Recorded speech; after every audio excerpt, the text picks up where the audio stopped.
व्यापारी के जीवन की यह सच्ची घटना है।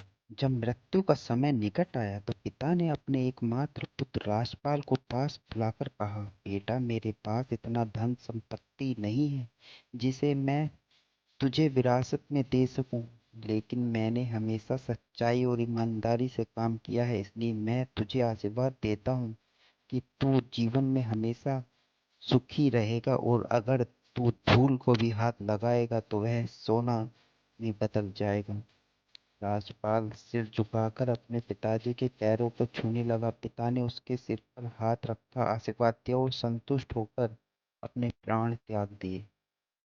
अब घर की जिम्मेदारी राजपाल पर थी। उसने एक छोटी सी ठेला गाड़ी पर व्यापार शुरू किया। धीरे धीरे उसका व्यापार बढ़ने लगा। उसने एक छोटी सी दुकान ले ली और व्यापार में सफलता मिलने लगी। अब नगर के संपन्न लोगों में उसकी गिनती होने लगी। उसे पूरा विश्वास था कि वह यह सब उसके पिता के आशीर्वाद का ही परिणाम है।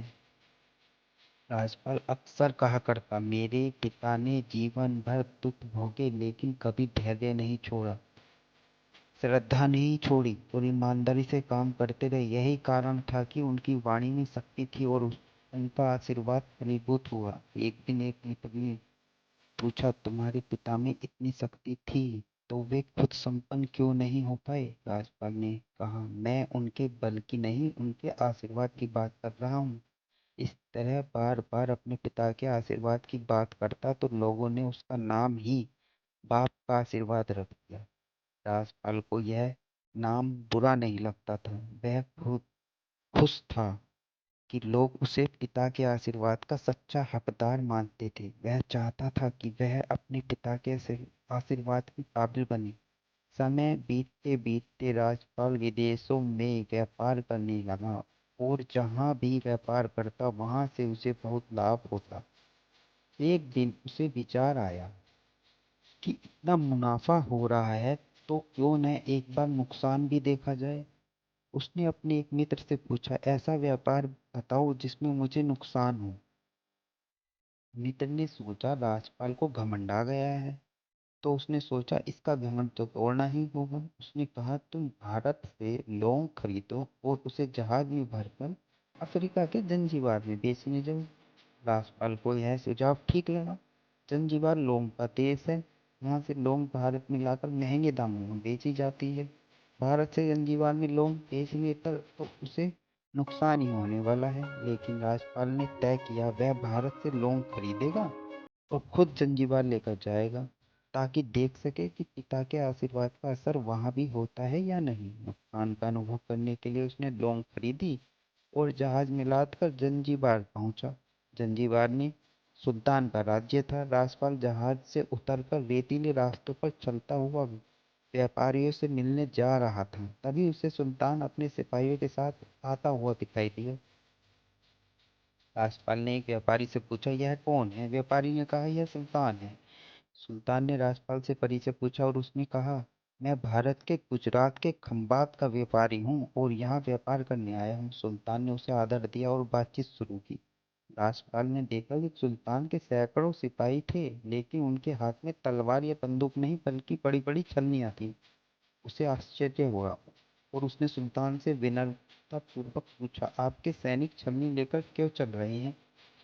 सुल्तान हंसते हुए बोला, आज सवेरे मैं समुद्र तट पर घूमते हुए अपनी उंगली पर एक अंगूठी गिरा बैठा, तो रेत में वह अंगूठी कहाँ गिरी मुझे पता नहीं, इसलिए मैंने अपने सिपाहियों को साथ लिया और जो रेत को छानकर मेरी अंगूठी ढूंढेंगे। राजपाल ने कहा, वह अंगूठी बहुत महंगी होगी। सुल्तान ने कहा, नहीं, मेरे पास उससे भी महंगे अनगिनत अंगूठियां हैं, लेकिन यह अंगूठी एक फकीर के आशीर्वाद का प्रतीक है।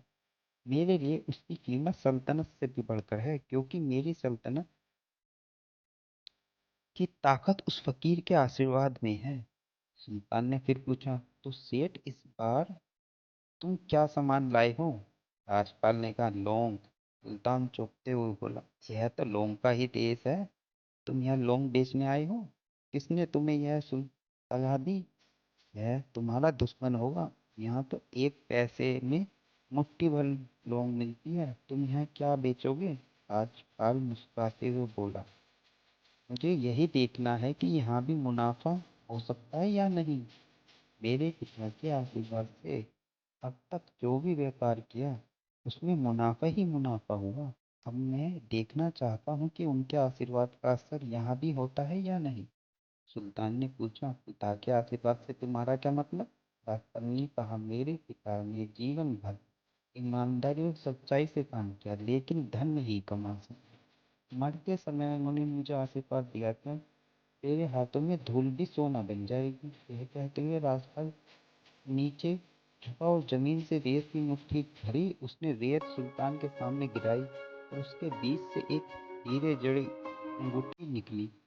यह अंगूठी वही थी जो सुल्तान खो चुका था। सुल्तान आश्चर्यचकित हो गया और बोला, वाह खुदा, यह करामात तुम्हारे आशीर्वाद की है। राजपाल ने कहा, फकीर के आशीर्वाद को भी वही परमात्मा सच्चा करता है।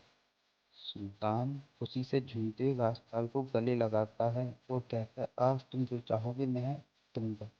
राजपाल ने कहा, आप 100 वर्षों तक जीवित रहें, प्रजा का भला करें और प्रजा सुखी रहे, इसके अलावा मुझे कुछ नहीं चाहिए। सुल्तान ने खुशी खुशी कहा, तुम्हारा सारा माल आज मैं खरीदता हूँ और तुम्हारी मुंह मांगी कीमत दूंगा।